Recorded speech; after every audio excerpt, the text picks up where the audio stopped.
Hey there, Dino lovers and movie buffs. Welcome back to Today Gossip America, your one-stop destination for all the juiciest entertainment insights, iconic throwbacks, and those deep dives into classic films that still give us chills. Today, we're taking a thrilling walk down memory lane to revisit one of the boldest and most ferocious sequels of all time, The Lost World, Jurassic Park from 1997.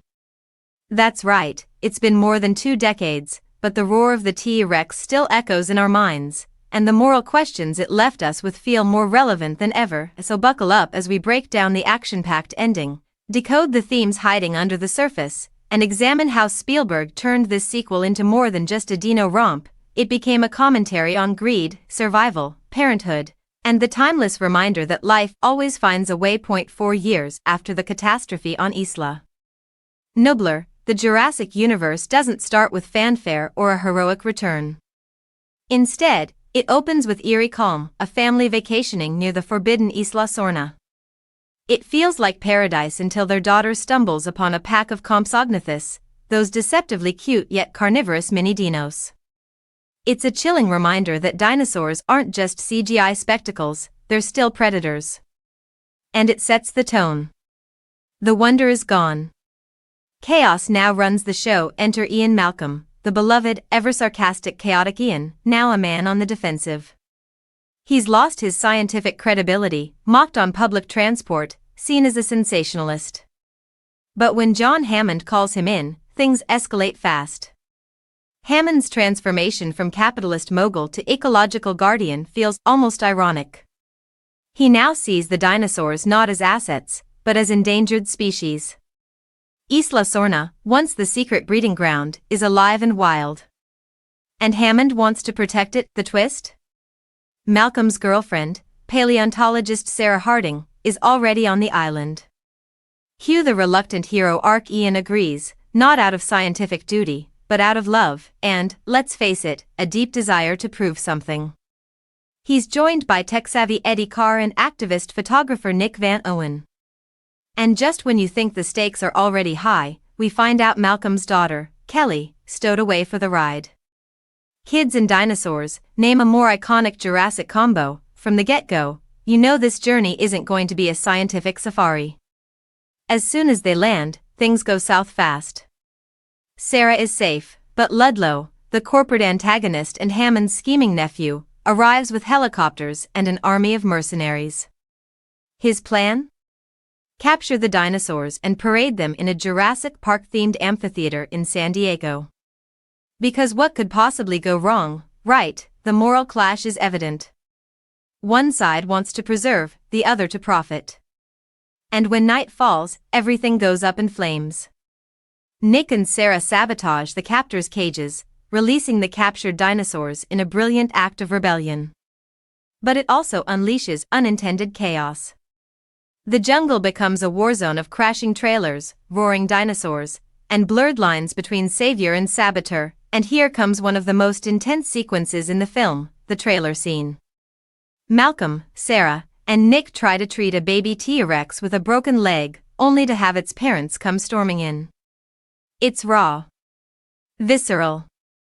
The trailer is violently attacked and pushed toward a cliff in what remains one of the most heart-pounding scenes in franchise history.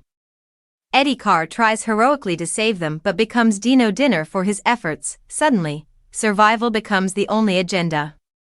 Malcolm's crew and Ludlow's hunters are forced to band together, heading toward the abandoned InGen compound to radio for help. Along the way, the dangers multiply. T-Rexes strike again, and the deadly velociraptors make a late but terrifying entrance in the tall grass ambush. One by one, Ludlow's team is decimated. Roland Tembo, the skilled big-game hunter, is the only one who maintains any semblance of control, but even he realizes he's in over his head. But how do we go from jungle mayhem to a T-Rex loose in San Diego? Ah yes, the wildest third-act twist in the Jurassic franchise. Ludlow, against all odds, captures the male T-Rex and ships it to the mainland. This is corporate overreach in its most absurd form, trying to turn ancient predators into theme park attractions. But when the ship carrying the T-Rex arrives in San Diego, it crashes into the dock. The crew is gone. The beast is free. Cue mass hysteria. The T-Rex rampages through the city, knocking over buses, storming through backyards, and giving audiences a taste of dino horror in suburbia. It's pure chaos, and not the good kind. But Malcolm and Sarah spring into action. They retrieve the baby T-Rex from the exhibit and use it as bait to lure the adult back to the ship. It's poetic and primal, a reunion of parent and child in a world that doesn't understand either. Ludlow's fate? Tragic, if not ironic. He enters the cargo hold trying to salvage his legacy and ends up being devoured by the very creatures he tried to own. It's a fitting end for a man who never learned the first film's lesson: nature is not to be controlled. With the T-Rex sedated and order somewhat restored, Hammond appears on TV, echoing the final message: let nature be. Isla Sorna is declared a protected reserve. The dinosaurs are shipped back. And the franchise leaves us with a haunting sentiment: if we just step aside, life will find a way. So what does all of this mean? Let's talk themes, because The Lost World isn't just about dinosaurs. It's about us, our hubris, our greed, and our inability to learn from the past. First, there's the illusion of control. Hammond learned the hard way in the first film that life isn't programmable. But Ludlow doesn't get the memo. He thinks with money and power, he can bend nature to his will. This blind arrogance is what fuels every catastrophe in the film. Then there's capitalism's obsession with spectacle. Ludlow doesn't see dinosaurs as beings. He sees them as revenue streams. And when he tells investors that they'll bring the zoo to the people, you can't help but feel the chills.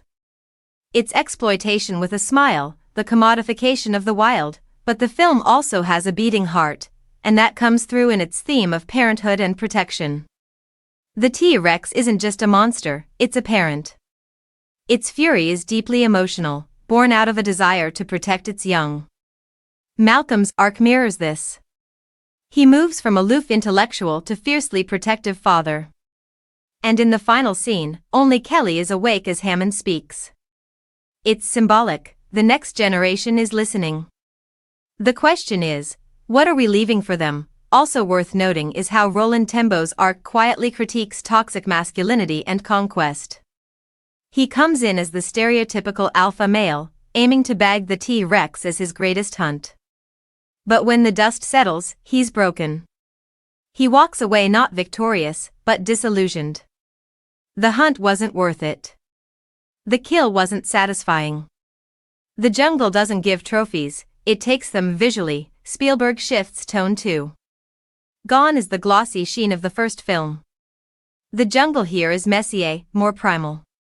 The creatures feel less majestic and more unpredictable. It's not about awe anymore, it's about survival. And while the script may be overstuffed, its core message lands: we're not meant to control nature. We're meant to respect it. Let's also appreciate how this film laid the groundwork for modern blockbusters.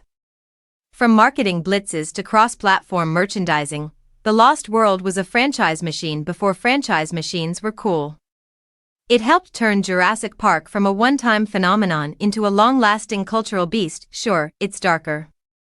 Sure, it doesn't have the same clean storytelling as the original. But The Lost World isn't trying to replicate the first movie. It's building on it. Expanding it. And sometimes, shaking things up means getting your hands dirty.